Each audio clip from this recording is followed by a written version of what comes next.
Walang pasabi, bigla na lang nagbago ang ikot ng mundo. Naglabasan ang mga dambuhalang poste, parang sumabog mula sa ilalim ng lupa, habang tumataas ang mga ito, may purple light na tumagos sa langit at nagkaroon ng barriers na nagkulong sa buong siyudad. Kasabay ng ganitong phenomenon, dumating ang tunay na bangungot. Ang mga halimaw na tinatawag na disaster beasts. Iba't ibang hugis, iba't ibang laki, pero iisa ang goal ang ubusin ang sangkatauhan. Panic mode ang lahat. Sigawan at takbuhan habang gumuho ang mga buildings sa paligid nila. Sa gitna ng kaguluhan, isang tatay ang sumigaw sa anak niya, "Tumakbo ka!" Kanya-kanyang ligtas ng sarili ang mga tao, pero malas, isang halimaw na balot ng asul na apoy ang nakapansin sa batang lalaki. Walang preno-preno, binugahan agad sila ng matinding apoy. Tudong mapuputo na sana sila. Pero humarang ang nanay niya. Sinalo ang lahat ng damage, bago malagot ang hininga, isa lang ang sinabi niya. "Takbo!" Napabalikwas si Itsuki, hingal na hingal. Panaginip lang pala, pero ramdam ang trauma. Sa harap niya, nakatayo ang pink-haired na kaklase, mukhang alalang-alala at tinatanong kung okay lang ba siya. Todo deny naman si Lodi. Wala to, pero di kumbinsido si ate girl. Nakita kasi niyang may tumulong luha sa mata ni Itsuki. Bago pa maging drama serye, biglang sumingit ang isa pa nilang tropa. Iniwas niya ang usapan at tinuro ang teacher nilang sobrang weird ng outfit ngayon. Nag-start na mag-lecture si teacher tungkol sa Awakened at sa giyera 10 taon na ang nakararaan. May bida-bida pang nagtanong kung bakit di kilala ni Keiki si Commander Menuzumi. Eto ang trivia mga bes. Si Menuzumi lang naman ang kauna-unahang Awakened sa history ng tao. Hindi lang yun, siya rin ang pinakamalakas at nag-train sa mga legendary heroes natin. Iba ang level niya. At dito na nilaglag ng teacher ang bombshell. Kahit ordinaryong tao, pwedeng mag-awaken basta humawak sa monolith. Ang matindi, lahat daw sila sa room na ito ay mag-awaken ngayon din para sumabak sa giyera laban sa mga halimaw. Di pa nga nagsisink in sa utak nila, bigla na lang lumindol ng malupit. Mula sa sahig ng arena, dahan-dahang umangat ang isang higanteng monolith. Grabe ang aura, hype na hype ang mga students. Tuwang-tuwa ang tropa ni Sky, pero si Kay, chill lang at bumulong, sa wakas, eto na. Hinila siya ng kaklase niya sa pila, takot na maiwan sa ere. Excited much, pero si pink-haired girl, nakatingin lang kay Itsuki. Kinakabahan siya sa aura ni Lodi, at bigla. Nag-glow ng pula ang mata ni Itsuki. Dumating na ang takdang oras, sabi niya na parang yelo sa lamig. Isa-isa nang humawak ang mga student sa bato, yung unang sumalang. Nga, walang nangyari. Sayang, varsity player pa naman sana. Sumunod ang iba, pero ganun din. Puro olats. Sunod-sunod na failure. Kinabahan na ang lahat, baka walang swerte sa school nila. Tapos tinawag ang pangalan ni Hikaru Ushi. Tumahimik ang paligid, kilala siyang bully, at kung magkaka-powers to? Naku, yari ang lahat. Paghawak ni Hikaru sa bato, boom! Balot agad siya ng asul na kidlat. Grabe ang effects. Lumabas ang status screen. Elementalist class at may total stats na 12. Gulat pati assistant ng commander. Usually 5 lang dapat, lumaki agad ulo ni Hikaru, feeling siya na ang bida. Pero di pa siya tapos mag-celebrate, may humablat sa balikat niya at binalibag siya palayo sa monolith. Galit na humarap si Hikaru. Sino kang lapastangan? Sigaw niya sa taong nangahas na hawakan siya. Nanlaki ang mata ng crowd. Si Itsuki, sumingit sa pila ang loko, bulungan ang lahat, patay, dudurugin yan ni Hikaru. Pero napansin ng blue-haired woman na iba ang energy ni Itsuki. Walang takot na nilapat ni KK ang kamay sa monolith. Bumalik ang alaala ng pagkamatay ng nanay niya, ang puot, ang galit sa mga halimaw, hinding-hindi niya malilimutan. Napatitig ang commander, iba ang determination ng batang to. Parang apoy na hindi namamatay. Biglang may lumabas na dambuhalang asul na nilalang sa likod ni Itsuki. Isang pagsabog ng energy ang lumamon sa kanya. Hindi tumitigil ang power. Nilamon nito ang buong arena sa sobrang lakas. Tulala ang lahat. Hindi sila makapaniwala sa nakikita nila. Ang energy, umaabot ng daan-daang talampakan, ang mga kaibigan ni Keiki, hindi na nag-alinlangan. Hiyawan sila sa tuwa. Yan ang tropa namin, shocked ang assistant at sinabing ito na ang katotohanan. Ang ganitong klaseng kapangyarihan ay lumalabas lang sa pinaka-rare na class sa lahat, ang Order Breaker. Pagkarinig nito, nabura ang ngiti ni Hikaru. Mukhang naagawan na ng eksena ang bully natin mga lodi. Samantala, tila hinigop ang kamalayan ni Itsuki papasok sa isang misteryosong dimensyon sa kanyang isipan. Ito na ba yun? Ito na ba ang tunay na awakening? Bumungad sa kanya ang isang makinang na Blue Lotus flower na gawa sa purong energy, at sa gitna nito, nakaupo ang kanyang astral self. Biglang may nag-pop up na system window. Kitang-kita ang kanyang class at isang Z-rank skill na tinatawag na Overm, pero teka, nang silipin niya ang stats. Bakit zero lahat? Scam ba to? Pero bago pa siya mabad trip, gumana na ang kanyang hidden gift. Boom! Nag-activate ang Nirvana. Mula sa wala, lumipad ang attributes niya paakyat sa 800 points. Isang ngiting tagumpay ang gumuhit sa mukha ni Itsuki. Sa lakas na dumadaloy sa kanya ngayon, isa lang ang sigurado, ubos ang mga disaster beast sa kamay niya. Balik sa reality, halos mabulag ang lahat sa tindi ng liwanag. Nang humupa ang glow, may nakatayo ng astig na silhouette sa harap ng monolith. Napatulala si Hikaru Oshi. Hindi ma-process ng utak niya ang nakikita, anyari sa weakling na to. Pati si ating blue-haired, shock din malala. Paano ang isang rookie ay may ganitong klaseng aura, halimaw? Dumagundong ang boses ng commander sa buong arena. Si Itsuki na raw ang pinakamalakas na awakened sa buong kasaysayan. Muling lumabas ang status screen, at nagsettle ang stats ni Itsuki sa 200 each. Nagwala ang crowd, ipinanganak na ang bagong alamat ng bayan, pero hindi matanggap ni Hikaru. Kumukulo ang dugo niya dahil inagaw daw ni Itsuki ang spotlight. Lumipad siya sa ere habang pinalilibutan ng marahas na kidlat. Walang kuwentang loser. Ang sigaw niya sabay bitaw ng bago niyang skill ang Silver Serpent, pero alerto ang system ni Itsuki, Beast Mode on. Gumana agad ang Overm. Habang papalapit ang atake, mabilis pa sa alas 4 na ina-analyze ng skill niya ang teknik ng kalaban. Kumulog ng tumama ang kidlat sa lupa, pero wala na si Itsuki. Napasinghap ang lahat, saan siya nag-teleport. Sa isang iglap, nasa likod na pala siya ni Hikaru.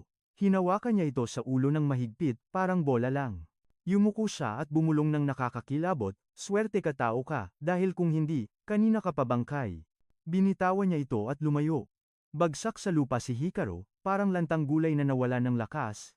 Mabilis lang daw ang analysis kasi weak na C-rank skill lang naman yun. Boom, 100% complete at nakuha na ni Itsuki ang skill na Thunder Wave. Muling sumabog ang energy sa paligid niya habang ang mga tropa niya ay nakanganga sa gulat. Hirit pa ng isa, buti na lang nakasalamin ako Lodi, sakit sa mata ng powers mo. Realization time. Dito pala siya dinadala ng isip niya tuwing tapos na ang analysis. Display agad ang details ng bagong skill at updated stats. Plus 10 points sa bawat attribute. Samantalang sa reality, nanginginig pa rin sa takot ang bully na si Hikaru. Trauma malala ang mokong. Hindi niya magets kung paano nagaya ni Itsuki ang skill niya ng ganun-ganun lang. Nagbulungan ng mga estudyante, grabe, mas malakas pa yata ang kidlat ni Itsuki kaysa sa original. Kahit si Itsuki, gulat sa sarili. 840 na ang total stats niya.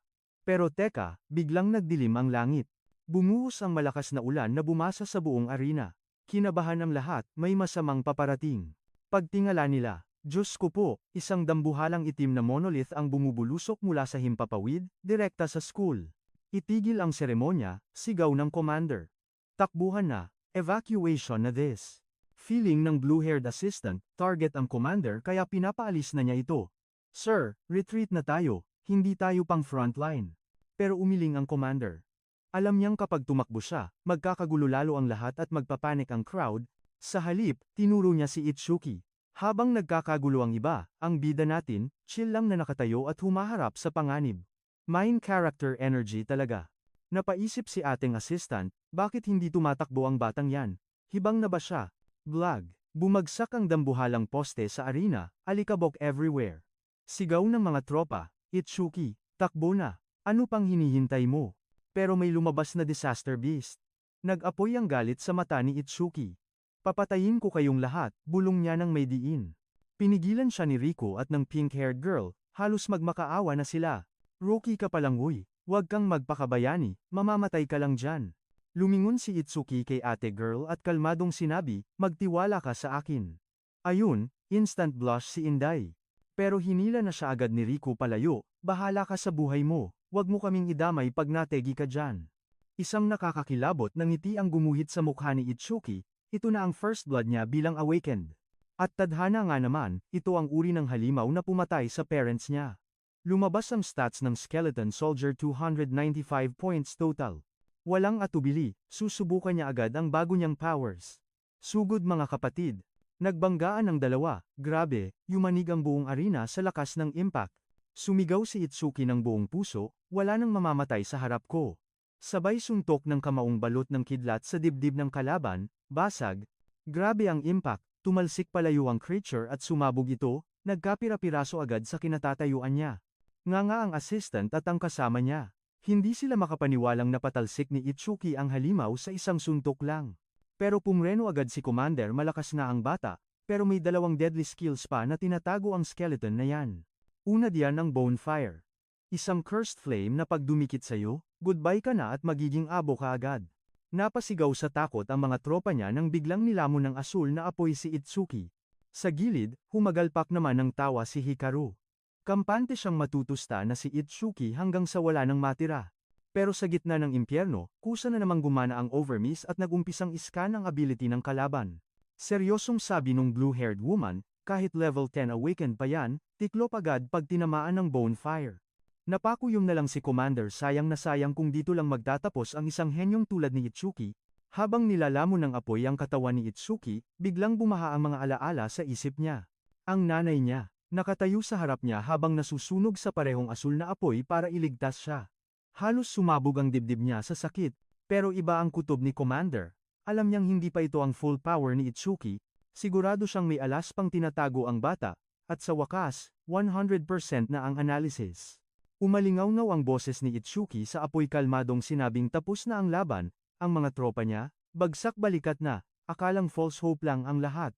Pero teka lang, may himalang nangyari. Muling namukadkad ang Blue Lotus Flower mula mismo sa apoy. Ano na namang bagong power-up to? Agad na nilabas ng system screen ang sagot. Black Ice Wall, full restore sa lahat ng stats at tumaas pa ang level, bigla siyang hinatak pabalik sa kanyang inner world. Lumulutang siya sa loob ng dambuhalang asul na lotus. Ramdam niya ang paghilom ng lahat, at ang pagragasa ng bagong lakas para sa resback. Balik sa arena, nagwala sa tuwa ang mga kaibigan niya. Sigawan sila nang makitang buhay na buhay at walang galos ang lodi natin. Gulat na gulat yung assistant. Healer ba si Itsuki? Anong nga ang class niya? Paano nangyari yun? Hindi niya mapigilang mag-isip at maintriga. Gaano kalakas ang healing niya? Kaya ba nitong gamutin kahit ang pinakamalalang pinsala? Umungal sa galit ang skeleton soldier, di magets bakit wa-epek ang apoy niya. Dito na inactivate ni Itsuki ang bago niyang laruan. Mabilis na binalot ng black ice ang katawan niya, naging solid armor habang astig siyang lumakad papasok sa asul na apoy. Nilamon siya ng apoy pero wala na itong talab. Ang ice armor, humalo sa lightning na kinopya niya kanina ang result, nakakilabot na power level. Nag-transform ang black ice at naging dambuhalang dragon, buong bilis na sumugod si Itsuki. Huling hirit na, gumawa siya ng higanteng espada mula sa yelo at kidlat, at buong lakas itong inihampas pababa. Boom! Dumagundong ang espada direkta sa skeleton soldier. Sapul na sapul, nadurog ang kalaban at naging pira-pirasong buto bago pa ito makagalaw. One hit delete agad. Tulala ang mga kaklase niya. Sa sobrang bilis ng pangyayari, parang hindi man lang siya gumalaw sa paningin nila. Para siyang nag-teleport. Kahit ang assistant at teacher, nawalan ng masabi sa nakita nila. Napapaisip tuloy sila, rookie awakened nga lang ba talaga si Itsuki? Nang mawala ang usok, dahan-dahang naglaho at natunaw ang black ice armor ni Itsuki. Bulungan agad ang mga miron. Grabe na nga ang offense, napakatindi at versatile pa ng defense niya. Agad na tumakbo si Riku palapit, tinatawag ang pangalan niya para i-check kung okay lang ba talaga siya. Sa sobrang relief, niyakap siya ng mahigpit ni Riku. Pero tinulak siya ng slight ni Itsuki at nagtanong nasaan si Sio, bakit wala siya dito? Paliwanag ni Riku, nandun lang daw siya kanina at naiiyak sa pag-aalala, pero bigla na lang naglaho parang bula. Hinanap ni Itsuki ang dalaga sa crowd, baka nagalit daw dahil sa padalos-dalos niyang pagsugod sa panganib. Sa di kalayuan, nakatitig pa rin ang blue-haired woman sa durog na labi ng monster. Hindi pa rin pumapasok sa utak niya na natalo ni Itsuki ang ganon kalakas na kalaban. Utos ni Commander, linisin na ang kalat. Sabi naman ni Riku, baka pumunta lang si Sio sa monolith para humabol, kaya wag na daw mag-alala si Itsuki. Pero biglang, isang kalmado pero makapangyarihang boses ang tumawag kay Itsuki mula sa likuran. Paglingon niya, boom, face-to-face sila ni Commander Menuizumi. Nanlilisik at seryosong-seryoso ang tingin ng commander. Nagbulungan ang ibang estudyante sa malayo. Ite-train kaya siya ng legendary commander, pero parang suntok sa buwan naman yun, di ba? Amoy gulo ang hangin. Kaya naman si Riku, Napa-awkward laugh na lang at naghanap ng ninja moves para maka-escape sa heavy tension. Pero hindi natinag si Commander. Humakbang ito palapit at seryosong ibinagsak ang salitang, "Special daw ang ating bida." Loading ang utak ni Itsuki sa narinig. Pero diretso ang paliwanag ni Menuzumi, ramdam niya ang aura ng binata, at ito ay umaapaw sa nagbabagang galit at puot. Tinitigan niya ito sa mata at tinanong, gusto niyang malaman kung saan nanggagaling ang ganyang klase ng kadiliman. Bumigay si Itsuki at ibinunyag ang mapait na nakaraan. 10 taon na ang nakalilipas nang wasakin ng disaster beast ang pamilya niya. Bumalik ang bangungot, ang batang sarili niya, umiiyak habang gumuguho ang mundo sa paligid. Total chaos ang buong siyudad. Muntik na rin siyang matigok. Pero sa last second dumating ang isang awaken para sagipin siya mula sa kamatayan. Sa huling hininga ng kanyang ina, isang bilin ang iniwan nito, "Magpatuloy ka anak, tahakin mo ang sarili mong landas kahit gaano pa kasakit." Wala siyang nagawa kundi isigaw ang pangalan ng ina. Walang power, walang choice, sa mahabang panahon, sinisi niya ang sarili sa trahedya. Pero ang guilt na yon, nag-evolve ito. Naging maitim na puot na parang bulkang sasabog sa galit. Sa moment na yon, luminaw ang lahat. Nakita niya ang halimaw na punot dulo ng kanyang pagdurusa. Ang villain ng buhay niya. Doon itinanim sa puso niya ang isang sumpa, isang galit na walang katapusan at singlalim ng dagat, nag-aapoy na crimson red ang mga mata niya. Isinumpa niya, balang araw maniningil siya, balik sa present, tapos na ang kwento ni Itsuki. Habang tumutulo ang luha, muli niyang idineklara, uubusin niya ang lahat ng monsters, walang ititirang buhay. Napaisip si Commander at nagtanong, bakit ka pa umiiyak kung puro galit na lang ang laman ng puso mo? Sagot ni Lodi, simula nung araw na yon, kanang mata na lang niya ang lumuluha, tanda ito na bawal niyang kalimutan ang puot na bitbit niya. Bilib sa determination ng bata, inalok siya ni Commander Menuzumi, maging estudyante kita, sumali ka sa Saviors League. Ang league na ito ang global squad ng mga pinakamalalakas na awakened, sila ang frontline defense laban sa mga halimaw. Kapag naging savior ka, elite training plus limpak-limpak na allowance buwan-buwan, instant yaman. Pero may kapalit bes. Hindi ito laro. Diretso ka sa battlefield kung saan laging nakaabang si kamatayan. Walang kagatul-gatul na sumagot si Itsuki. Wala akong paki sa pera o rewards. Ang mahalaga sa kanya, matindi pa sa ginto.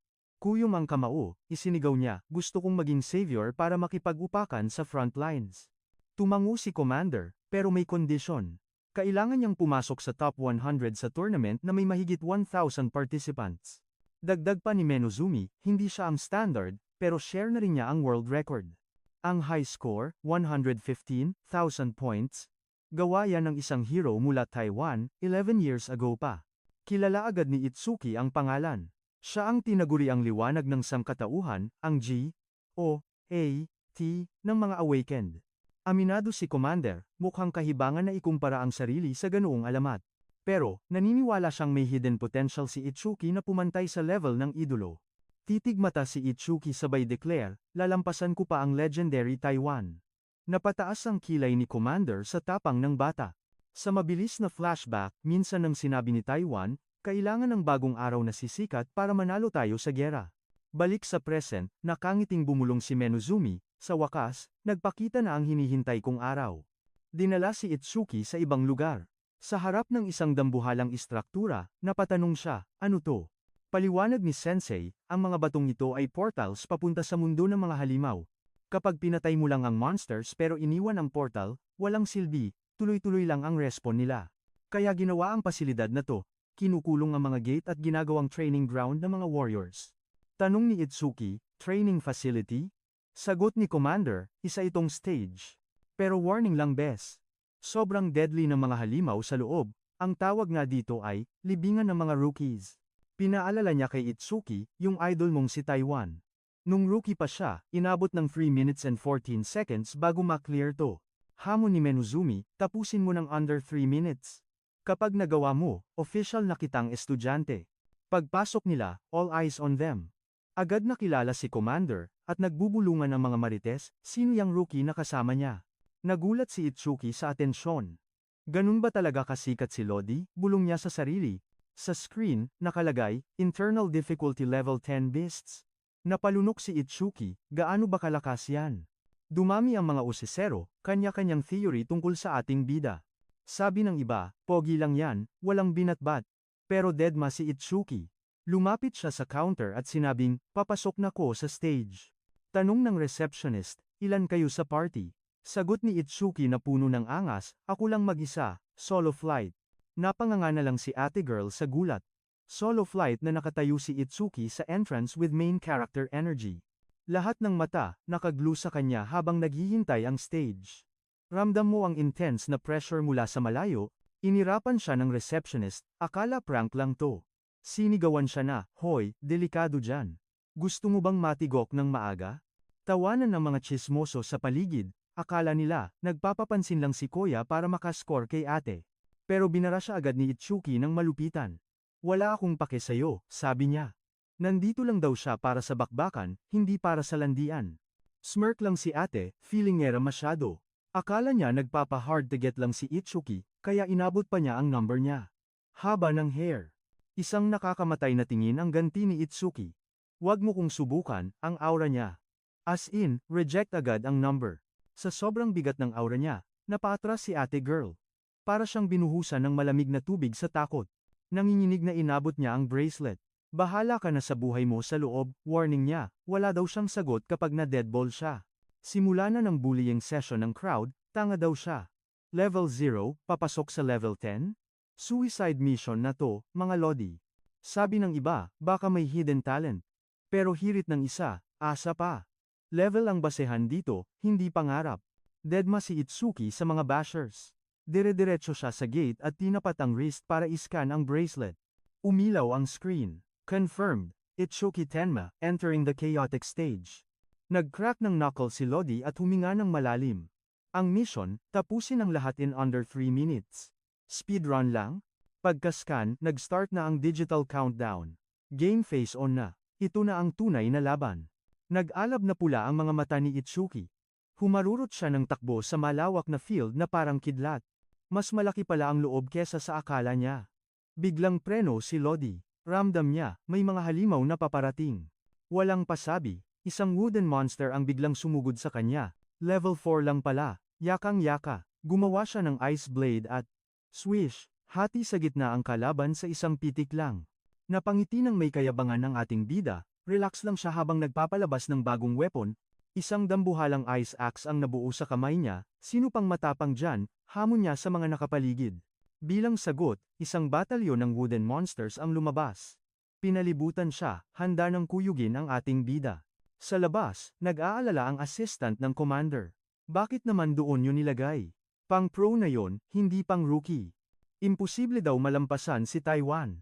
Unless, hindi ka na tao, kundi isang halimaw mismo. Naalala ni Ate Blue Hair ang legendary hero noon. Yung easy-easy lang na pinulbos ang isang level 97 beast, mukha siyang mabait, pero ang mga mata niya? Malamig, malungkot, at wala nang bahid ng pagiging tao. Hindi na yon tao, isa na yung Diyos. Pero kalmado lang si Commander, kayang-kaya daw tapatan ni Itsuki si Taiwajin. Hilaw pa si Itsuki, pero iba ang power niya. Kung Diyos ang isa, si Itsuki naman ay demonyo na binubuhay ng galit. Balik sa bakbakan, naboboard na si Itsuki. Ganito lang ba sila? Hindi man lang ma-activate ang overmiss skill niya. Habang nag-iisip, may gumapang na dilim sa loob niya. Parang bulkang sasabog ang kanyang aura, gising na ang inner demon. Puno ng galit ang pulang mga mata, walang awa, ginapas niya ang mga halimaw gamit ang ice blade, tumba ang huling kalaban. Pero napahinto si Itsuki, nakakunot ang noo. Bitin pa siya. Yun na yon, tanong niya. Parang ang hina naman para sa level 10, pero may sinisigaw ang instinct niya. Biglang nag-alarm ang system. Overmiss activated. Na-detect ang regeneration skill, analysis starting, 5%. Sa likod niya, gumalaw ang halimaw na hinati niya kanina. Parang magic na bumuo ulit ang katawan nito. Lumabas ang status screen lalong lumakas ang kalaban. Nag-level up pa nga ang monster matapos mamatay. Danger alert. Agad gumamit si Itsuki ng Black Ice Wall. Ginawa niyang blade ang yelo, seryoso na to, alam na niya ang gagawin. Kailangan ng one-hit delete, dapat walang matira para di na makaregenerate. Analysis rate, 17%. Walang preno-preno, tuloy-tuloy ang birada ni Itsuki nang walang humpay. Kislap lang ng yelo ang makikita mo. Bumuo siya ng dambuhalang ice sword at, booch, isang bagsak na tagapababa. Sa pool, nahati na naman ang kawawang wooden monster sa gitna. Perfect cut, parang sibuyas lang. Lumabas ang isang demonyong ngiti sa mukha ni Itsuki. Mukhang nag-e-enjoy na ang Lodi natin. Di pa tapos yan. Sigaw niya. Gamit ang Black Ice Arms, sapilitan niyang pinaghiwalay ang dalawang hati para hindi magdikit. At doon na nagkawatak-watak ang katawan ng halimaw. Bumagsak na sa wakas, durog-durog na, GG na talaga. Huminga ng malalim si Itsuki, low bat na siya, masyadong malakas kumain ng mana ang Black Ice. Akala ni Lodi ay hayahay na ang buhay, pero biglang nag-wiggle ang mga piraso ng kalaban. Mapapalo na lang siya dahil sa harap mismo niya, nag-assemble ulit ang wooden creature, like, seryoso ba? Bad trip na napapitik na lang siya at umiwas. Sobrang kunat ng monster na to, ayaw magpapigil. Nasa 60% na ang analysis meter. Pero habang nagre-regenerate ang kalaban, umaangat din ang analysis. Change tactics muna si Utol, tipid mana gaming gamit ang lightning attacks habang dumidistansya. Alam niyang nasa analysis ang susi ng panalo, pero kalaban niya ang oras. Palapit na ng palapit ang 3-minute limit. Dahil gipit na, pinagsama niya ang yellow at kidlat para sa isang malupitang combo. Boom! Umakyat sa 75% ang analysis. Sinadya niyang gamitin ang dalawang skills para mapilitang mag-heal ang monster. Mabilis na regen, mabilis na copy. Delikadong sugal to mga bes. Kapag nanghingi ng mana ang kinopyang skill, game over siya. Iwas dito, iwas doon, umakyat sa 80% ang loading bar. Bahala na si Batman, itinuloy niya ang sugod at biglang tumalon ang porsyento ng another 5%. Nag-super saya na siya, balot ng kidlat at nag-aapoy ang mga mata, buong puwersang sinuntok ni Keisuke ang ulo ng wooden monster. Sed ang energy niya sa suntok na yon.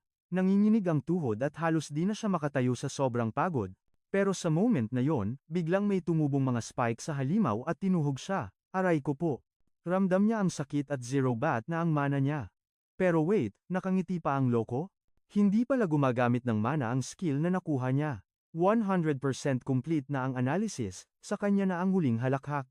Muling namukadkad ang Blue Lotus Flower at nagliwanag ng ubod ng lakas. Lumabas ang system screen. New ability unlocked, Lotus Burst. Isang skill na may sabog na damage at halimaw na passive effect. Kasabay nito, instant heal ang lahat ng sugat niya at plus 20 points pa sa lahat ng stats. Iba rin ang plot armor. Back to zero ang pagod, ready to rumble na ulit si Itsuki. Kalmadong pinagdikit ang mga palad para itesting ang bago niyang laruan. Sa isang iglap, isang dambuhalang pagsabog ang yumanig sa lugar, isang lotus-shaped energy blast ang direktang tumama sa halimaw, grabe ang impact. Parang binagsakan ng langit ang monster at nilamon ng apoy ang lahat ng madadaanan nito. Nang mawala ang usok, chill lang si Itsuki. Pwede na raw pagtidyagaan ang bago niyang skill. Pero sa loob-loob niya, shock din siya sa lakas ng nakuha niyang kapangyarihan. Hindi lang yon, nare-restore din ito ang mana niya, as game na ang mga susunod na laban.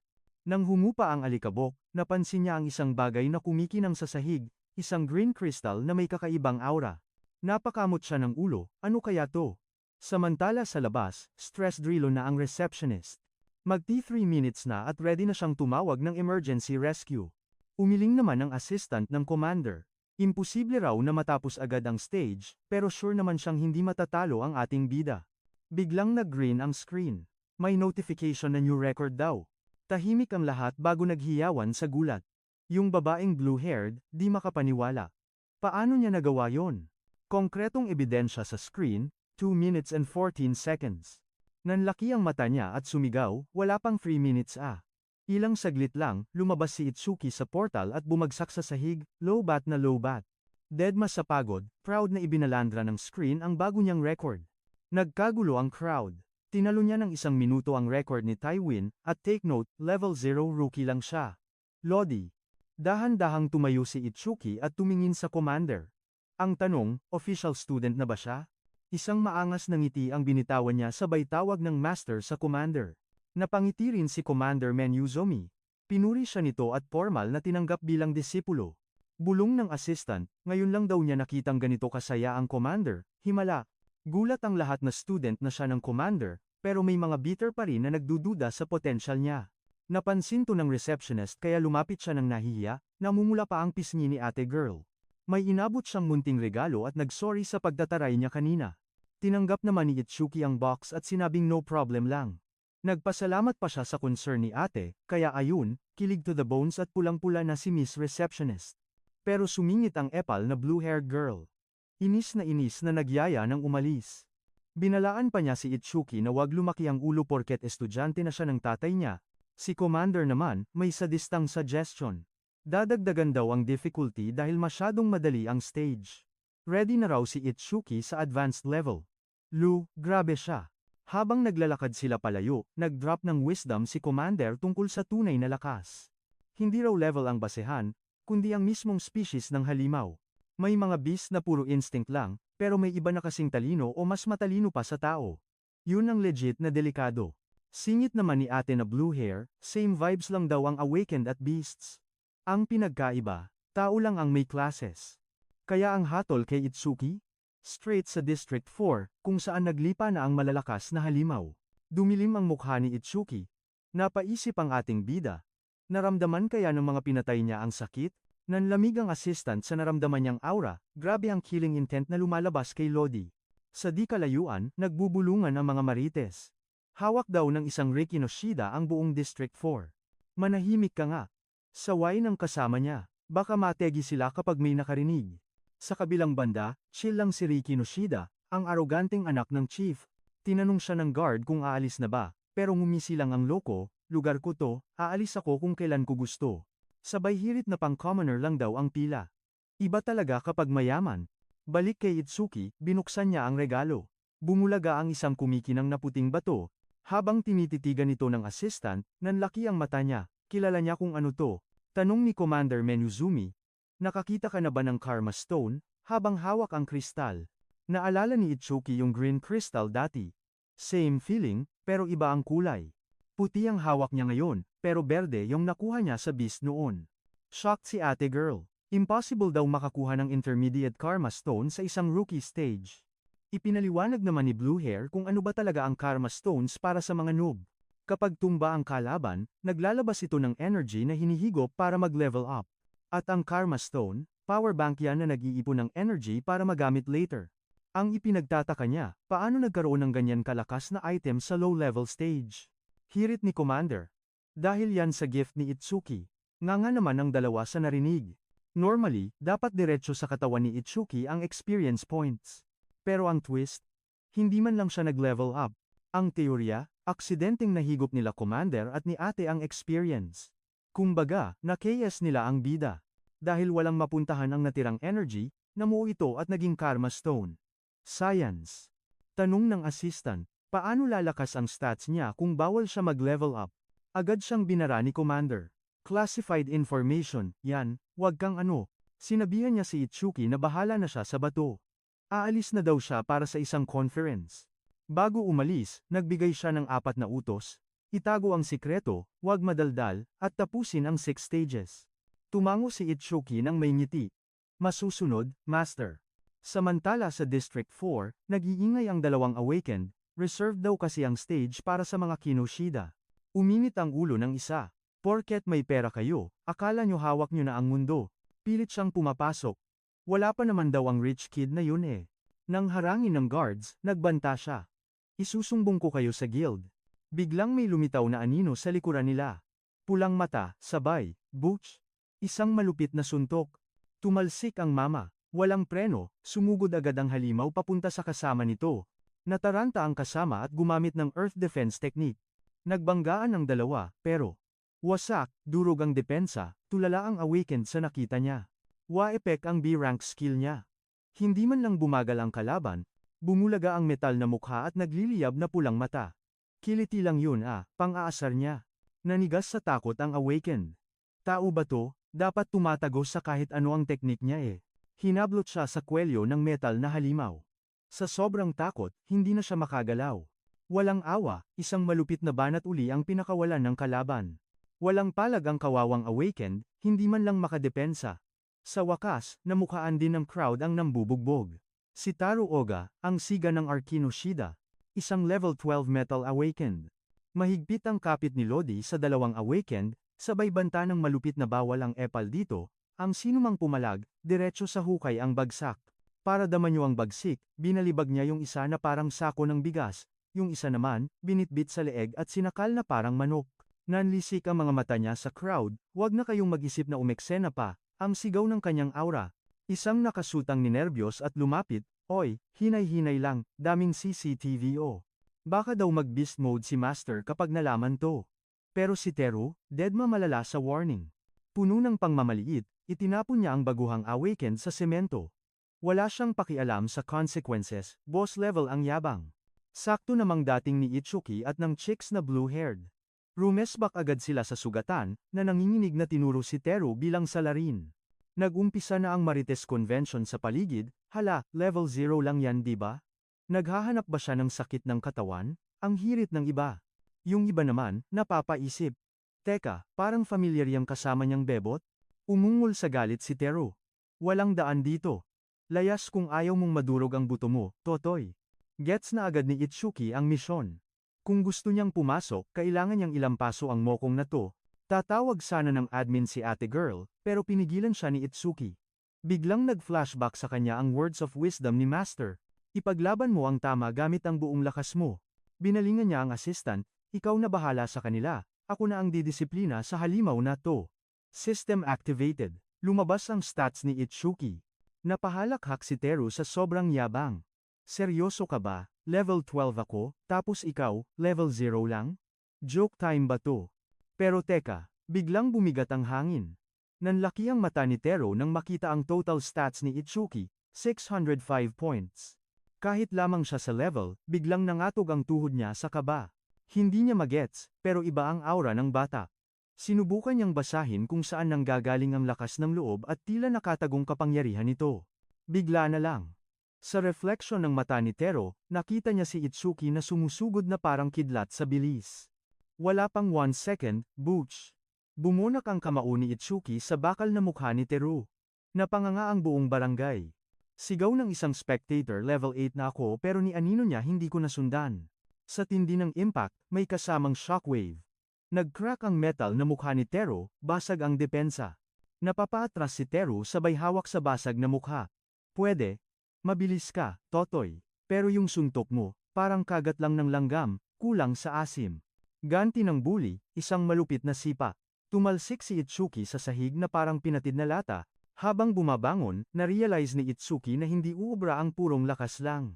Thunder Wave, activate. Boost sa agility para sabayan ang higante, nag-start mag-analyze ang system sa metal skin ng kalaban. 1%. Nanlaki ang mata ni Itsuki. Ang lakas ng skill ng kalaban, sapat para matrigger ang kanyang copy ability, jackpot. Sign na to para magseryoso. Alam na niya ang diskarte, huwag banatan ang fully metallized areas dahil sayang lang sa pagod. Targetin ang malambot na laman para masakit. Umakyat sa 5% ang analysis. Plantsado na ang plano, huminga ng malalim si Itsuki, ready na ibuhos ang lahat sa susunod na banat. Humagalpak ng tawa si Teru. Yan lang ba kaya mo? Wala sa speed, wala sa power, lampa. Confident na pumorma ulit ang mokong. Pero pagkakataon na to, habang nakabukas ang depensa ni Teru, broom, todong piga ni Itsuki sa Thunder Wave. Nanlaki ang singkit na mata ni Teru. Biglang naglaho ang binatilyo sa paningin niya. Gamit ang lightning element, humarurot si Itsuki. Hindi kita bibigyan ng chance mag-transform, gunggong. Nag-blur ang katawan niya sa bilis. Rat-rat na sunod-sunod na atake ang pinakawalan niya. Bawat suntok, mas mabilis sa nauna. Ang system analysis, nagwawala na, 25, 40, 66% in seconds. Nga ang madla. Kalat na ang chismis, paano nagka-skill ang isang level 0? Ibang klase to, yung iba, kinikilabutan na. Mukhang tatalunin ng rookie si Teru ah.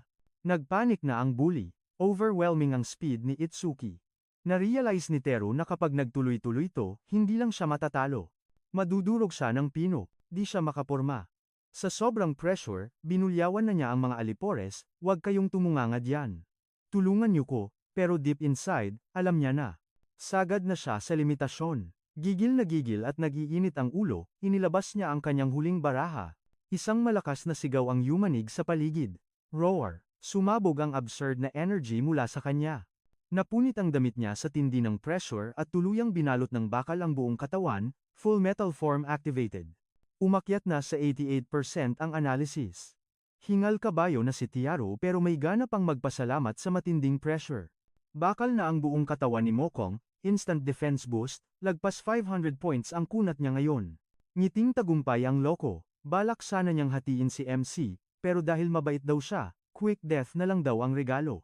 Nawindang ang crowd, hindi sila makapaniwala sa taas ng defense stat na yun, halos mythical na.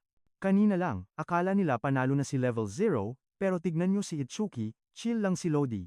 Mabilis ang utak ni Itsuki. Nagets niya agad, sigurado, lakas lumaklak ng mana ang full metal body na yan. Kung ganyan katigas si Tayaru, mabilis ding mauubos ang reserves niya. Tumawa ang kalaban, pero nanginginig na pala ang tuhod sa takot. Shocked si Gago, di siya makapaniwala na isang level 0 ang nakabasa sa kanya, wala nang patumpik-tumpik pa. Tatapusin na raw niya ang laban. Pero sakto, 100% complete na ang analysis. Nanlaki ang mata ni ate girl na blue ang buhok, bumukadkad na naman ang mystical blue lotus, alam na this. Nag-level up na naman si Itsuki. Pero ang mga utaw sa paligid, clueless. Akala nila display lang yung skill. Paano daw mananalo sa ganyang effect? Biglang nag-notif ang system, piercing sphere, nakuha na. Pero may catch, sobrang bagal ng projectile. 1 meter per second lang ang usad, parang pagong. Kuyom ang kamao ni Itsuki. Ang target, wasakin ng pinagmamalaking defense at pride ni Tayaru. Skill activate, plus 10 sa lahat ng stats, naghilang mga sugat at binalot siya ng asul na liwanag ng lotus. Hinamon niya si Tayaru, subukan mong iwasan to. Ngiting aso si Itsuki sabay bitaw ng piercing sphere.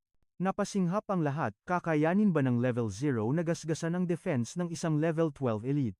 Iba ang tingin ni Itsuki. Hindi na tumata ng tao, mata na ito ng isang halimaw. Sa harap niya, namuo ang isang dark purple sphere. Maliit lang, pero umaapaw sa nakakasakal na aura. Gumagalaw ang bola. Sobrang bagal. Parang naglalakad sa buwan, tawanan ng mga nanonood, akala joke time. Yun na yon, Hollen?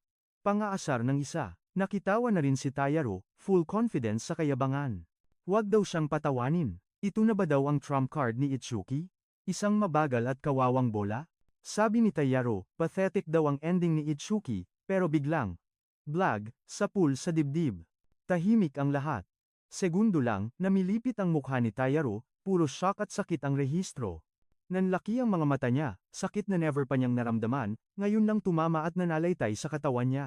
Paanong nangyari? Lumusot lang ang bola sa bakal niyang katawan na parang hangin. Walang friction. Ang absolute defense niya, walang silbi, binutas siya ng diretsyo. Isang perfect circular hole sa dibdib. Kalmadong nagsalita si Itsuki, dahil tao ka, braso mo lang ang tinira ko. Kung halimaw ka lang, leeg mo na ang pinutol ko. Baling naman siya sa mga alipores na nakasuit. Nang yelo ang tingin niya, dalhin niyo na sa ospital yang boss niyo bago pa magdilim ang paningin ko. Sigaw niya na may halong galit, layuan niyo ako. Alis. Taranta ang mga goons. Binuhat si boss at kumaripas ng takbo, takot na takot lumingon. Naghiyawan si ate blue hair at ang crowd. Grabe ang hype, hindi sila makapaniwala sa nakita nila. Isang level 0, pinulbos ang level 12 elite. Impossible dapat yun, pero nangyari sa harap nila. Lumapit ang dalawang lalaking niligtas niya. Lodi, party tayo. Mabilis natin matatapos ang stage pagsama-sama. Hirit pa nung isa, may healer kami Lods. Only mana ka sa piercing sphere mo pag sumama ka. Napaisip sandali si Itsuki. Sa totoo lang, mas okay sa kanya ang makunat na kalaban. Mas mabilis bibilis ang bola niya kapag ganun. Pero nung nangulit yung dalawa. Pass ako, tanggi ni Lodi agad-agad. Seryoso ang mukha niya, mag-isa lang akong papasok. Nga ang lahat sa desisyon niya.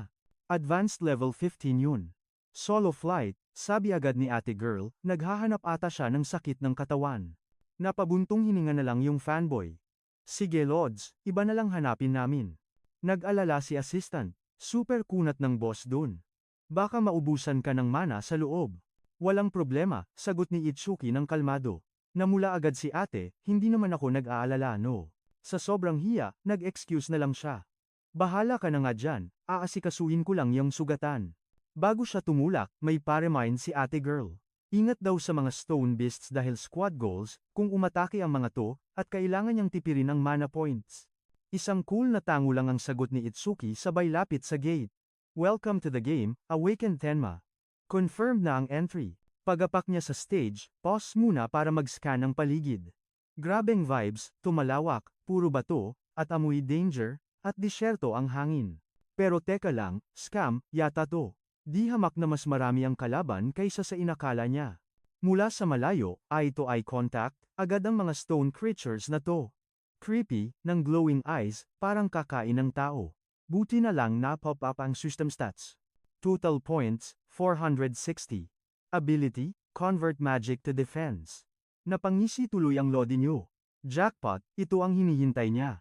Oras na para sa beta testing, ng bago niyang skill. Gusto niyang malaman kung matitrigger ba ng mga mob na to ang passive condition ng kanyang piercing sphere. Focus mode, on. Inactivate niya ang skill at boom, naghalo ang purple at blue energy sa kamay niya, humuhugot ng matinding puwersa. Fire in the hole, pinakawalan niya ang orb habang sumusugod ang tangang bato, walang kaalam-alam na GG, na siya. Bullseye, sa pool sa dibdib.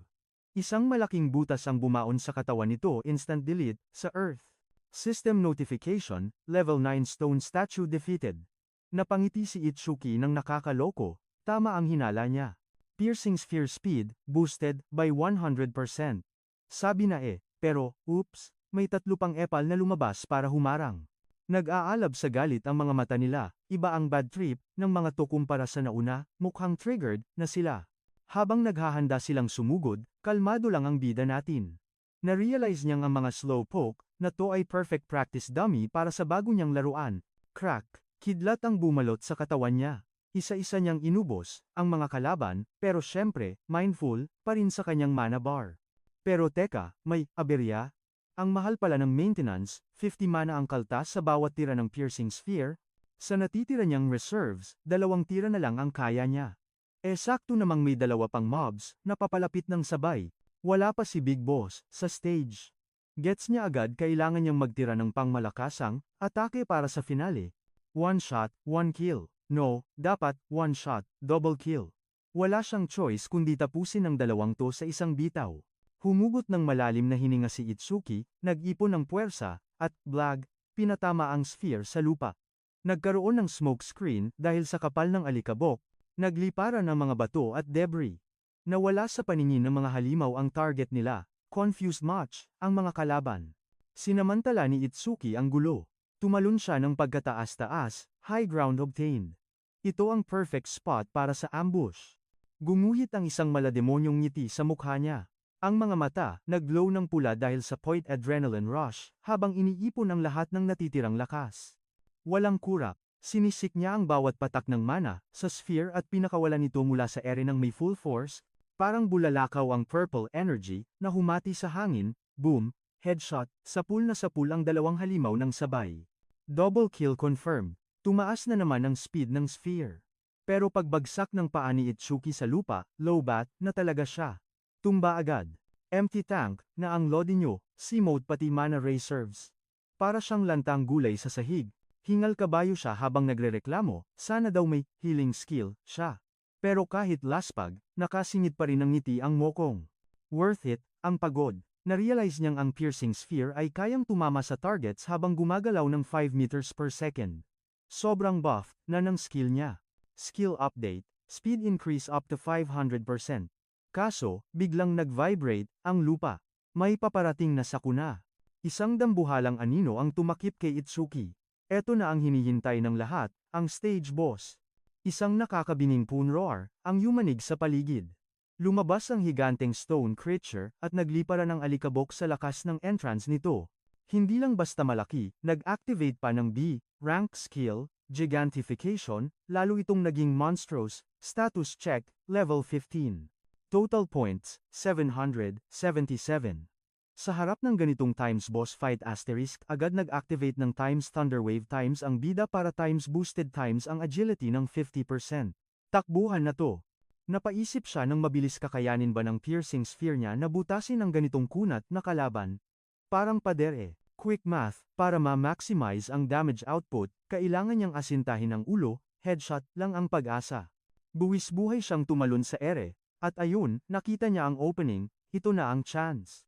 Ipoporga na sana niya ang atake, pero bigla siyang nag-hesitate. Parang ang liit ng sphere niya, sapat ba to para mapatumba ang ganitong kalaking titan? Fatal mistake, ang pagdududa ay may kabayaran. Humampas ang higanteng braso ng boss papunta sa kanya na parang W-wrecking ball. Nalaglag ang puso niya, nasa ere siya at walang matataguan alam niyang, too late, na para umiwas. Panic mode, Inactivate niya ang Black Ice Wall bilang huling depensa, pero ang impact, grabe, catastrophic. Parang Kropek na nadurog ang ice defense. Tumalsik siya at bumalandra sa pader. Aray ko po, ramdam hanggang buto ang sakit habang nagngangalit ang ngipin niya. Real talk lang, inamin niya sa sarili sobrang lakas ng halimaw na to kaysa sa inakala niya. Overpowered, masyado. Pero wait, may pag-asa. Nag-activate ang Overmost, na-detect ang Gigantification skill, napangiti ang loko, mukhang magagamit niya to. Samantala, sa isang super rich kid, na mansion sa malayo, si Hekinoida, pa-chill-chill lang nang biglang may tumawag sa alalay niya.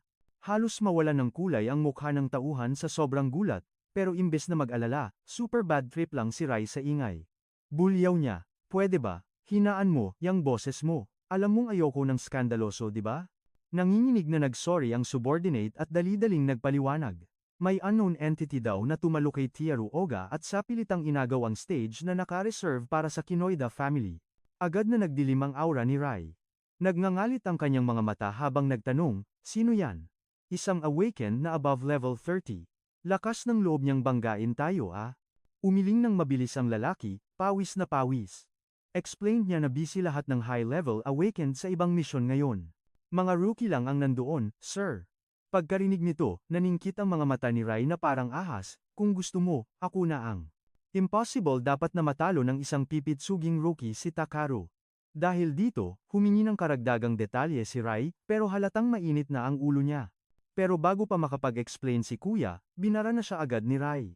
Tama na ang satsat, I don't need the details. Kung aalis sila ngayon din, aabot pa sila. Ang bawat segundong pag-aalinlangan ng tauhan ay lalong nagpapainit ng dugo ng young master. Parang bagyo ang dilim sa mukha niya nang sigawan niya ang tauhan. Kilos na, wag mo nang hintayin ulitin ko pa ang sarili ko. Halos mapatalon sa takot ang lalaki. Opo, sagot nito at kumaripas ng kilos para maghanda sa pag-alis kasama ang kanyang boss. Kalmadong hinubad ni Rai ang kanyang coat, pero ang kanyang mga mata ay nanlalamig sa puot. Nangako siya sa sarili, magbabayad ang kung sino mang nangahas na kumalaban sa Kinoida family. Samantala sa stage, umabot na sa 100% ang analysis. Sakto sa moment na yon, lumabas ang ating bida mula sa namumukadkad na lotus flower na parang isang deity. Analysis complete. Successfully copied na ang skill.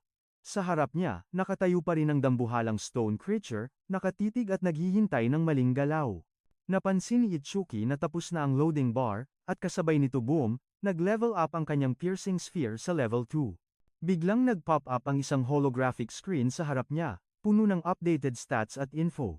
Ang sphere ngayon ay may bilis na 7 meters per second at pwede nang i-adjust ang laki nito base sa trip niya. Habang nagbabasa, nanlaki ang mata niya ang passive bonus ay nag-double. Plus, pwede na niyang gamitan ng mana para palakihin lalo ang sphere. Ramdam niya ang excitement na dumadaloy sa ugat niya. Walang time na dapat sayangin. Desidido siyang i-test drive agad ang kanyang newly upgraded ability. Isa pang notification ang lumabas, confirmed. Piercing Sphere Level 2 acquired, plus may bonus na 20 stat points pa, jackpot. Pero napansin din niya, ang remaining totals niya ay bumagsak ng malala, high risk, high reward ang peg. Nakatayo sa tuktok ng higanteng golem, inipon niya ang bawat patak ng mana na natitira sa kanya. Binubuo niya ang pinakamalakas na piercing sphere na kaya niyang gawin. Isang dambuhalang sphere na may nagwawalang purple at black energy ang nabuo sa ere, at walang babala. Bumagsak ito nang may nakakadurog na puwersa. Bullseye. Tumagos ang atake mula ulo hanggang paa ng stone monster, wasak ang kalaban sa absurd at devastating power na yon. Bumagsak si Itsuki sa sahig, hingal at drain na drain. Ang mana niya, semote hanggang 0. Habang nakahiga, napangiti siya ng konti. Naposobra yata ako dun ah? Agad na sumagot ang system, Stone Golem defeated. Nag-announce din ito ng 200% increase sa sphere speed. Sa kanyang kamay, hawak na niya ang kumikinang na Green Karma Stone. Habang nagko-compute siya ng gains, na-realize niya na kung uulitin niya ang process ng 2 more times, ang bilis ng sphere ay papantay na sa humaharurot na kotse. Doon lang niya na-realize masyado niyang inisnab ang mga passive effects ng abilities niya dati. Ang totoo, mas malupit pa pala ang mga ito kaysa sa inaakala niya. Lodi. Napangisi siya sa sarili nang maalala ang Lotus Burst, ang skill na nagpapataas ng range ng lahat ng abilities niya. May bagong explanation sa screen.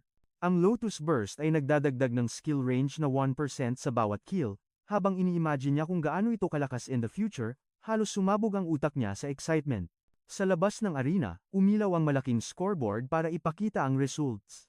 Natapos ang challenge sa loob lang ng 3 minutes and 1 second. Wasak ang crowd, usually, inaabot ng 10 minutes ang full team dito, pero iba siya. Pero heto siya, winasak ang record ni Taiwajan ng mag-isa.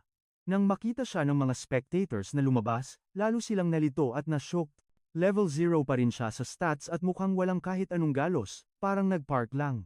Ang blue-haired assistant, hindi makapaniwala sa nakikita.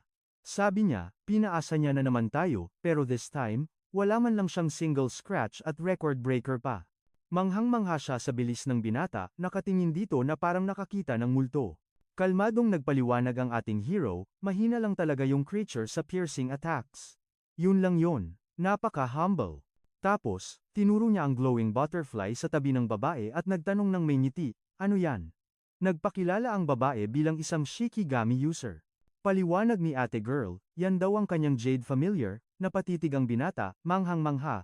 First time niyang makakita ng Shikigami, at in fairness, sobrang ganda nito. Dahil curious, tinanong niya ito tungkol sa iba't ibang uri ng awakened classes. Natulala ang babae sa tanong niya. Hindi siya makapaniwala isang halimaw sa lakas pero basic info hindi alam. Nang mahimasmasan, nag-explain ang assistant.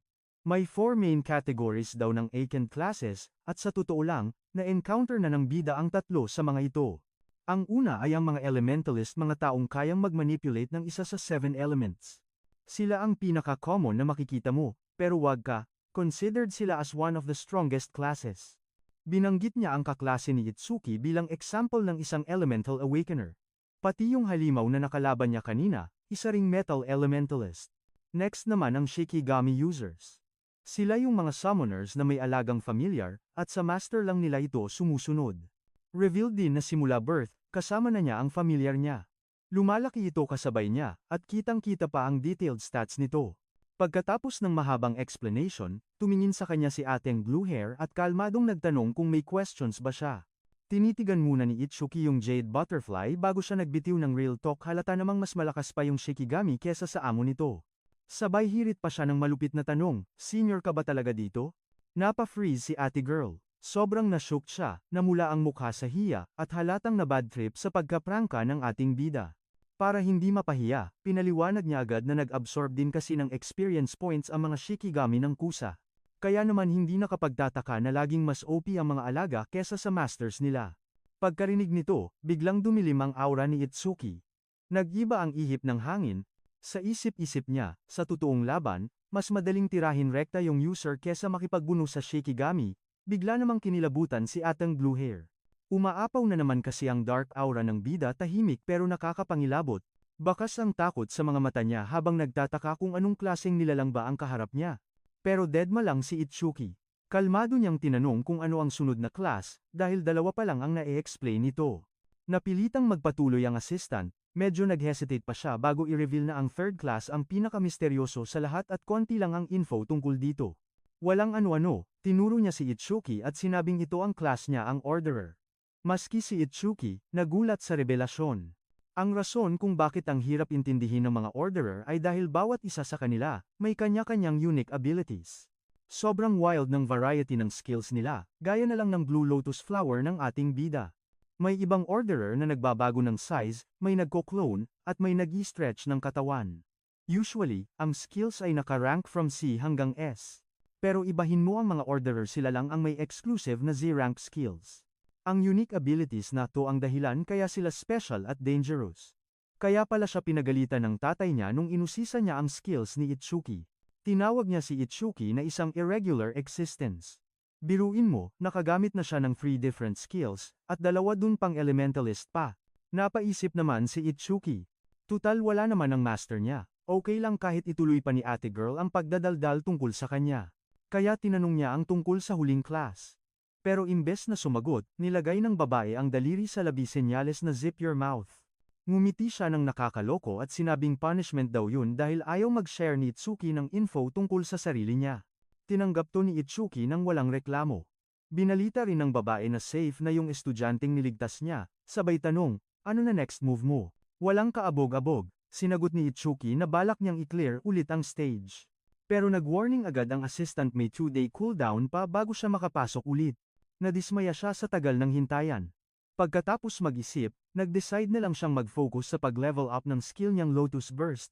May bagong goal na ang Lodi niyo. Tinanong niya kung may stage ba na tadtad ng monsters para makapag-train siya ng malupitan. Napangiti ng makahulugan ng assistant. Alam daw niya ang perfect na lugar para dyan. Kaso nagbabala ito, sobrang hirap daw dun, pag walang area of effect o AoE attack. Pero imbes na umatras, ngumiti lang si Itsuki ng may confidence. Tuloy ang laban. Sa isip niya, wala kasing idea si ate girl sa tunay na bagsik ng kanyang Lotus Burst. Ang lugar ay tinatawag na Locust Desert. Puno ito ng mahigit 1,000 low-level monsters na umaatake ng paswarm. Nagpanik ang assistant at pinilit na masyadong risky ang gagawin niya. Pero chill lang si Itsuki at sinabing, ako bahala. Bigla namang nagbulungan ang mga usisero sa paligid, akala ng marami, nababaliw na siya. May bigla namang nakaisip na siguradong susugod si Riki Noshito kapag nalaman niya to. Speaking of the devil, dumating na ang rich young master sa stage pero wala na dun ang target niya. Mabilis na nag-report ang tauhan niya, nakaalis na daw ang lalaki at na-clear na nito ang challenge. 30 minutes lang. Namilipit ang mukha ni Ray sa galit, di siya makapaniwalang pinagmumukha siyang tanga ng lalaking yun. Nang gigil sa inis, inutusan niya ang mga bataan niya na kumuha ng tracker at sundan ng mga naiwang mana trails. Puno ng puot ang sigaw niya, gusto niya itong mahuli ng buhay para iparanas dito ang impyerno. Samantala, sa Earth, isang assassin ang nakatago sa dilim at inis na bumubulong. Hindi niya inakala na may ganoon katinding bodyguard pala ang rich young master. Nakahinga siya ng maluwag, sabay pasalamat na nakatakas siya sa bingit ng kamatayan. Kung wala akong skill, matagal na kong deads. Bulong niya habang sumisiksik sa eskinita, feeling safe na ang lolo niyo. Pero scam lang pala ang peace of mind niya. Mula sa dilim, biglang sumulpot ang isang dambuhalang wolf na may nagbabagang pulang mata, attack speed pa lang, nakakahilo na. Walang put intro, binaon agad ng halimaw ang mga pangil nito. GG, di man lang nakaporma ang binata. Dineskubre niya ang true meaning ng panic habang nagpupumiglas, pero mukhang game over na talaga. Sa pond rooftop, chill lang na nakamasid ang tracker na si Charles habang umiikot ang alaga niya sa eskinita. Ramdam na ramdam ang takot ng target. Paano mo ko nahanap? Utal niyang tanong. With a creepy smile, sumagot si Charles, iba ang ilong ng familiar, kung si Mort Lods. Lumapit siya sabay bulong ng but dark truth. Naaamoy niya ang scent of death, at yun mismo ang burnt aura, na lumalabas sa iyo ngayon. Nag-breakdown, na si kuya. Iyak tawa na nagmamakaawa, parang awa mo na, boss, wag mo kong todasin. Pero cold, pa sa ex. Mo ang sagot ni Charles. Pass. Magwawala si Mr. Kineshita, pag pinalusot kita. Biglang nag-ignite, ang mapupulang mata niya. Mort, happy eating. At isang iglap lang, sinunggab na ng lobo ang kanyang main course. Maya-maya, napangiti si Charles. Finally, nag-level up din ang alaga ko. Kuminang ang system screen, confirmed, ang growth. Ang Hound of Mort, level 16 na. New skills unlocked, beast mode activated, pero habang celebrate, biglang tumunog ang phone niya. Nawala ang ngiti niya at naging seryoso. Ang balita, si Oga daw, bugbog sarado at pa-critical, ang lagay. Pero bumalik din agad ang ngisi sa mukha niya. Sa wakas, nahanap na ba nila ang ban witness ng halimaw na yon? Binalingan niya si Mort at tumawa ng nakakakilabot. Mukhang may bago tayong dot target na hahon tingin, boy. Meanwhile, sa kabilang dako naman ng mundo, dumating na si Itsuki at ang blue-haired assistant sa Locust Desert. Skeptical, si Idol, habang tinitignan ang paligid. We, talaga bang marami ditong balang? Tanong niya. Tumango ang assistant, with feelings. Siyempre, pipili ba naman ng bahay ang mga beast, kung di nila bet ang lugar? Basic lang mag-predict ng habitat pero iba tong stage, na to. Sa sobrang delikado, pinag-iisipan na ng ipasarae. Napansin ni Itsuki na ghost town, ang reception. Ba't walang tao, level 13 lang naman to ah? Paliwanag ni ate girl, built different, ang rules dito. Hindi lang aggressive, ang mga balang, only spawns, pa sila as in absurd, ang dami. Isang maling galaw, 1 second of lag, palilibutan ka na nila at uubusin ng buhay. Walang respawn, dito. Sa gilid, may bungo na simot sarap hanggang buto, scary warning, talaga. Pero imbes na matakot, aba, napangiti pa ang bida natin. Perfect, ito mismo ang hanap ko, sabi niya. Napataas kilay ng assistant, seryoso ka ba? Suicidal, ka ba? Pero nag-spark ang mata ni Itsuki sa confidence. Relax lang, hindi ako desperadong maging snacks ng mga insekto no. Pinanood siya ng assistant habang pumapasok sa portal. Bahala siya, binalaan ko na siya sa lahat, isip niya. Tibay ng loob ni Koya. Pag deads siya. Labas ako dyan ha. Pero teka lang, biglang may realize si ate. Ang mga balang, unleash spawn sila hanggat hindi natatalo ang boss. Hindi pwedeng tumunganga lang siya. Kailangan niyang i-warn si Itsuki. G na siyang pumasok sa portal. Pero, biglang hinaram siya ni Charles at ng dambuhala niyang aso. Jump scare, malala. Isang demonyong ngiti ang gumuhit sa mukha ng lalaki, sabay glow, ng mapupula niyang mata. May hinahanap akong tao, kalmado niyang sabi. Pero yung tension, sa hangin, sobrang bigat, suffocating. Sa loob naman ng portal, chill, na naglalakad si Itsuki, clueless, na may boss fight, nang nagaganap sa labas. Nagsisimula pa lang ang tunay na chaos. Ginala ni Itsuki ang paningin niya sa Pot Deadland, grabe, what a huge mess, bulalas niya. Pero imbes na mainis, abot tenga ang ngiti ng mokong. Clap, pumalakpak siya ng isa para tawagin ang mga peste, yung Don Aura niya, pang, main character, na handang-handa sa bakbakan. Sa gitna ng barren field, may nag-iisang scarecrow, nakatayo, tahimik, parang nanonood sa horror movie. Creepy vibes everywhere. Asterisk flicker times ang time system screen asterisk. Enemies detected, level 1 at level 2 locusts. Mahihina kung iisa-isahin, pero sa dami? Ibang usapan na yan. Maya-maya lang, dumating ang massive swarm, na tumakip sa langit. Kumislap ang mata ni Itsuki. Solid. Perfect for grinding, 2, bulong niya. Skill activated, Lotus Burst. Binalot niya ang sarili sa yelong armor, habang nagko-compute ng strategy. Ang plano, hayaang magkumpulan ang mga mobs, sa isang lugar bago i-wipe out, ng isahan. At ayun na nga, pinalibutan na siya ng swarm. Nakatayo sa gitna ng horde, sumigaw siya, ito na ang moment. Isang nakakasilaw na explosion, ang sumabog mula sa gitna ng mga insekto. Boom, dumagundong ang Lotus Burst ng buong lakas. Insta-kill, ang 12-dosenang insekto sa isang hit. Pop, pop, pop, naglabasan ang mga system notifications, kills confirmed, at tumaas ang range, ng skill niya. Kalmado lang si Itsuki sa gitna ng destruction. Nakita niya sa stats, ang level 2 skill, may diameter na ngayon na 10.5 meters. At ang total range, umabot na sa 110%. Mabilis na mental math, ang lodi niyo para sa susunod na move. Sa 10% mana lang, kaya niyang magpakawala ng 10 tira. 1,000% ang dagdag sa range, mga lodi. Check muna ng mana 280 out of 252, napapakamot-ulo na lang siya sa cooldown restrictions ng stage. Bad trip naman pero teka, parang may mali. Walang success notification, anyare? Biglang tumunog ang system. C-rank skill detected. Nag-trigger agad ang overmost analysis sa 1%. Kumunot ang noo ni Itsuki, may mga survivor pa ba? Seryoso? At boom, biglang may bagong wave ng mga balang. Pinalibutan siya mula sa lahat ng direksyon habang naka-ice armor si Kuya. Alam na niya kung saan siya nagkamali. Skill to ng stage boss, sigurado ako. Kahit di niya alam kung saan nagtatago ang boss, tuloy lang ang grind para pataasin ang skill range. Desidido na ang lodi niyo. Uubusin niya ang mga pesteng to hanggang sa mapilitang lumabas ang boss. Isang malupit na pagsabog ang yumanig sa swarm, sunod-sunod ang kill notifications boom, 220% na ang range. Nanlaki ang mga mata ni Sky, ang skill niya, umaabot na sa napakalawak na area. Grabe, ibang klase ang effect. Kahit anong ubusin niya, wala pa ring boss. Yun pala, parang only rise ang mga balang pisa ng pisa mula sa mga itlog sa ilalim ng lupa. Non-stop ang respawn nila, gaya ng warning ni assistant, at biglang nag-update ang system screen, umakyat na sa 27% ang analysis sa boss. Pero siyam na pagsabog na lang ang kaya ng mana niya. Sa isang sigaw na punong-puno ng gigil, nagliyab ang mga kamay ni Itsuki, wala akong pakialam kahit ilang beses kayo bumalik. Pinagdikit niya ang mga palad, at dumaloy ang kapangyarihan sa kanyang ice armor, sinumpa niyang uubusin niya ang bawat isa sa kanila. Isa pang devastating Lotus Burst ang sumabog. Clear ang lahat ng bagong spawn na balang, parang machine gun ang system notification sa bilis ng paglabas, kill spree na to. Walang pahinga-pahinga. 7 sunod-sunod na skill ang pinakawalan niya, bawat tira, mas malakas pa sa nauna.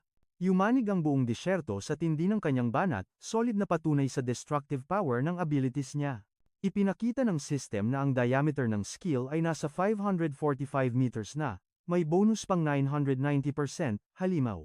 Nanlaki ang mata ni Suki pang isang tira na lang ang mana niya, pero ang mga balang, parang gripo na ayaw tumigil ang agos.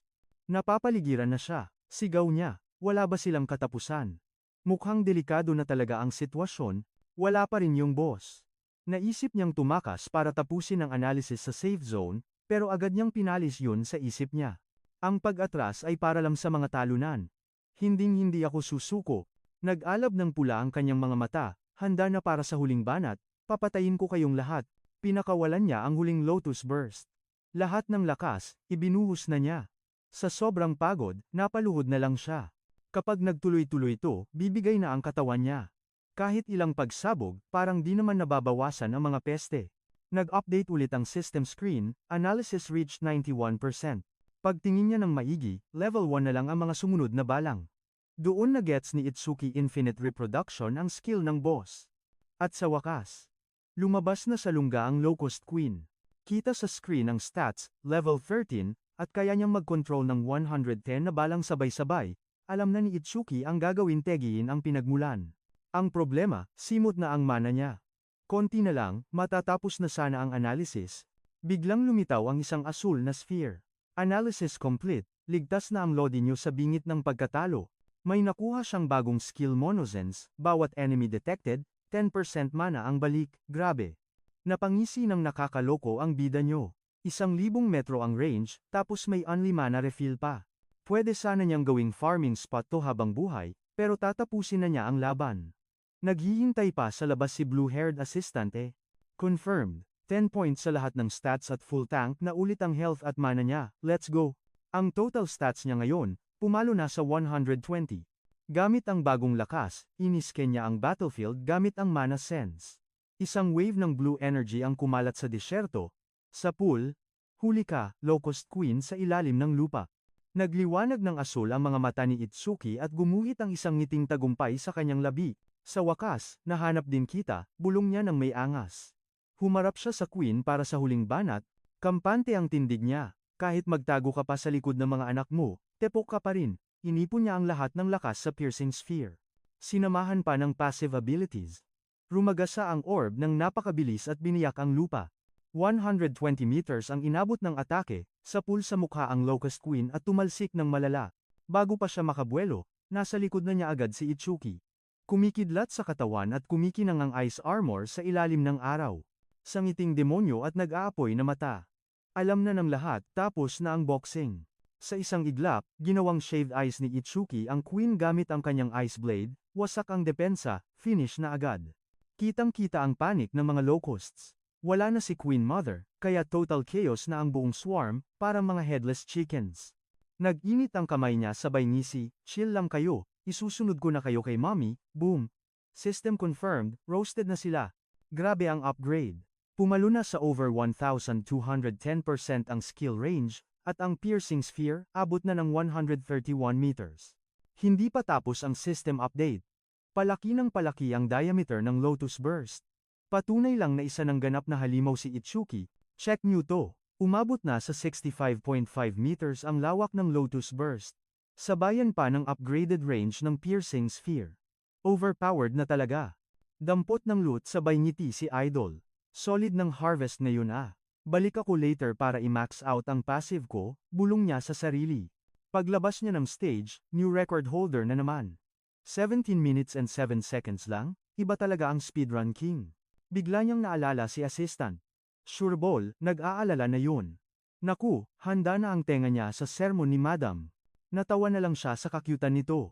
Sorry na, wag ka na mag-worry. Sigaw niya, pero paglapit niya, biglang tumigil ang mundo. Nakahandusay ang assistant sa sahig. At mula sa dilim, may pares ng pulang mga mata na nakatitig ng masama. Sakal-sakal siya ni Charles, at napakalamig ng tingin nito. Kung kaya mong i-clear ang stage mag-isa, ikaw nga ang hinahanap ni Reggie, banta niya. Sinubukan kong pigaan to ng impormasyon, pero kahit bugbog na, tikong pa rin ang bibig. Dumilim ang paningin ni Itsuki sa narinig. Bitawan mo siya kung ayaw mong basagin ko ang mukha mo. Sigaw ni Itsuki, pero tumawa lang ng nakakaloko si Charles. Tapang mo level 0 rookie ka lang naman. Walang pasabi-sabi. Sumugod agad si Itsuki, at nagwawala ang kuryente sa buong katawan niya. Sobrang bilis, hindi makasabay ang mata. Nanlaki ang mata ni Charles, alam niyang tepok siya, pag tinamaan siya nito. Pero bago pa tumama ang suntok, biglang sumulpot ang dambuhalang wolf na si Mort, sinalag ng ulo nito ang atake para sa amo niya. Agad nag-alarm ang system. Enemy detected, B-rank Shikagami. Triggered agad ang overmost analysis. Shikagami pala ang lobo at user naman si Charles. Napabilib tuloy ang kalaban, hanep sa galawan Kaya pala natalo si Oga nang hindi nag-armor. Pero duwag si Charles, ginawa niyang shield si assistant habang harang naman si Mort. Ako na bahala dito kay Mort. Sigaw ni Itsuki habang tinatawag ang pangalan ni Ajaha, habang pinipigil ang lobo, tuloy ang scan ng system. Ibinuka ni Mort ang higanteng panga nito, akmang kakagatin ang braso ni Itsuki, nang asar pa si Charles. Wasak ang kahit anong defense below 300 sa kagat niyan, pero hindi natinag si Itsuki. Tinaas niya ang ice arm at sinalag ang kagat, sabay pasak ng piercing sphere sa loob mismo ng bunganga ng lobo. Boom! Sumabog ang orb sa loob. Tumalsik si Mort sa lakas ng impact, kapag wala ang Shikagami, nga ang user. Lapit na, bulong ni Itsuki habang 77% na ang analysis, gulat na gulat si Charles sa nakikita niya.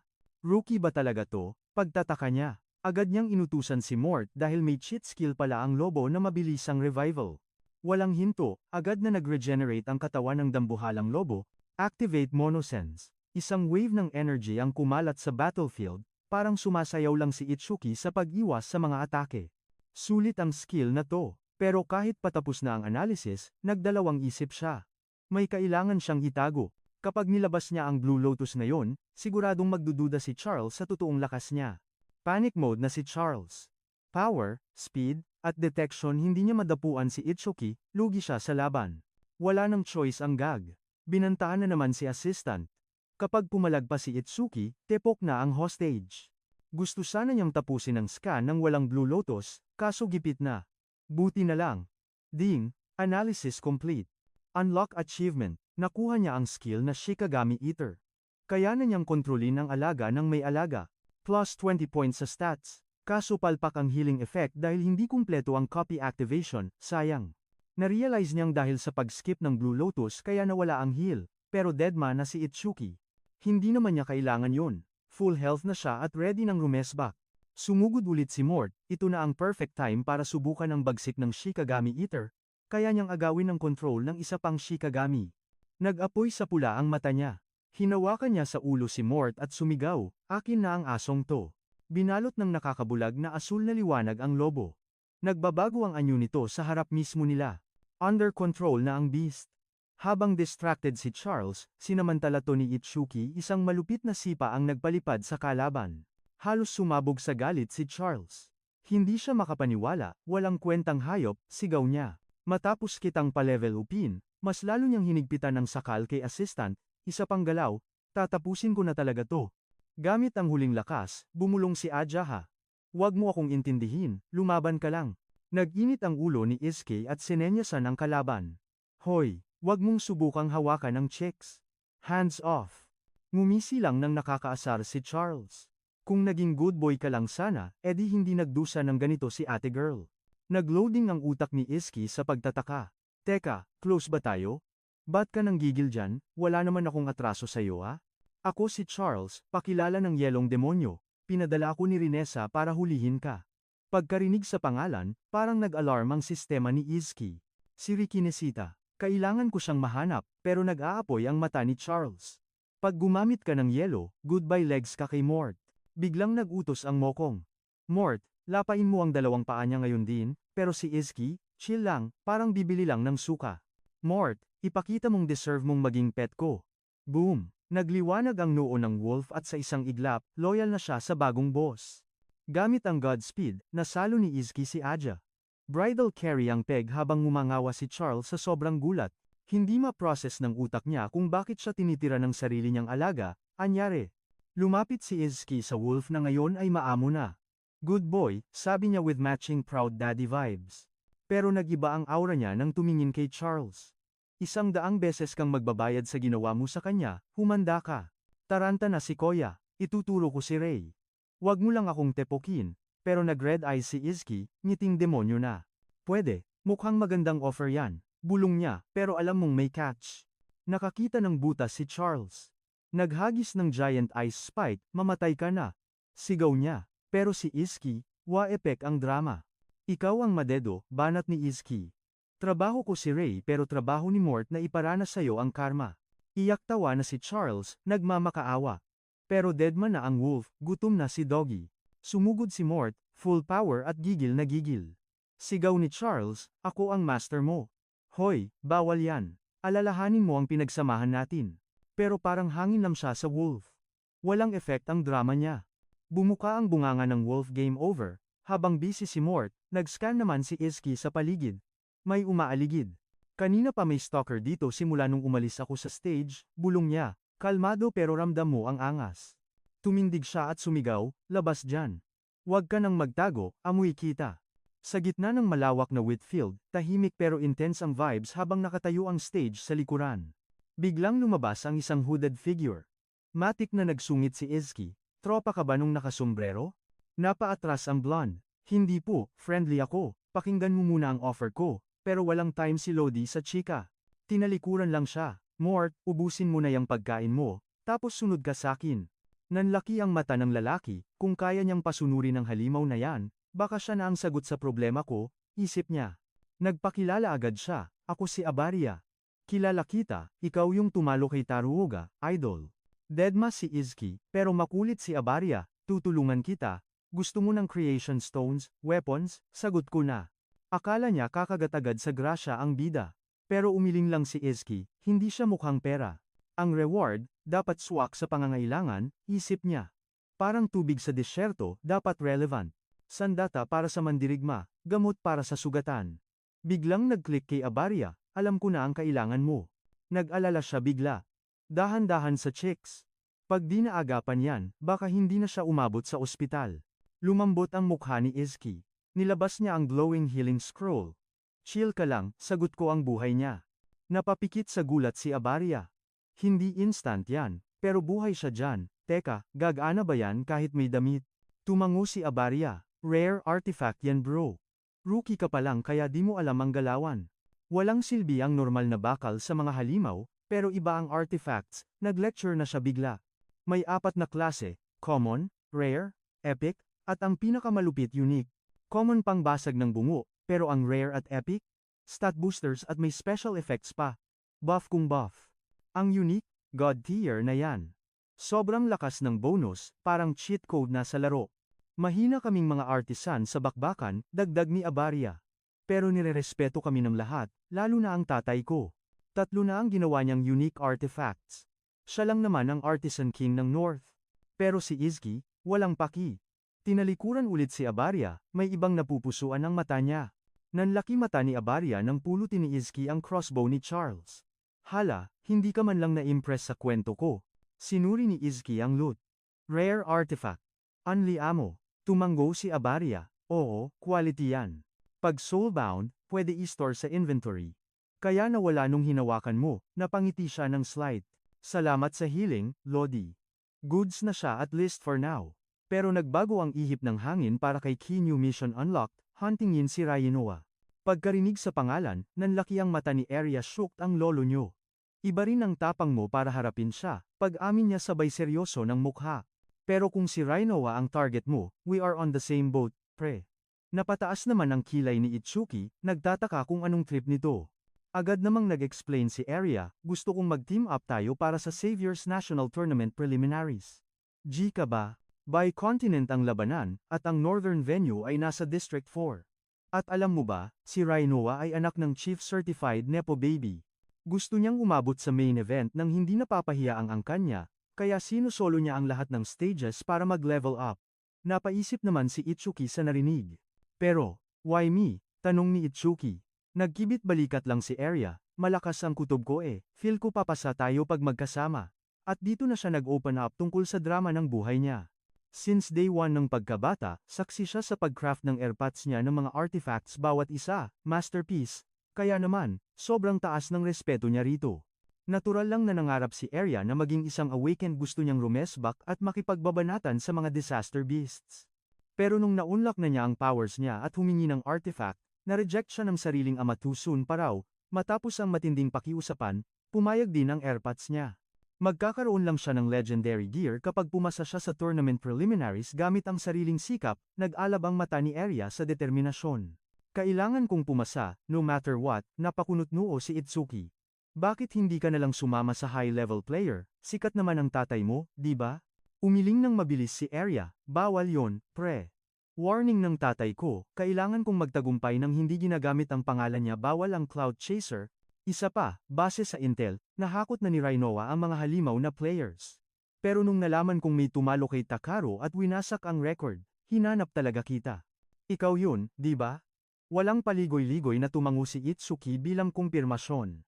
Sige, deal. Payag na ako sa partnership. Pero teka, dadalhin ko muna si Aje sa ospital, akmang aalis na siya nang bigla siyang harangin ni Arya.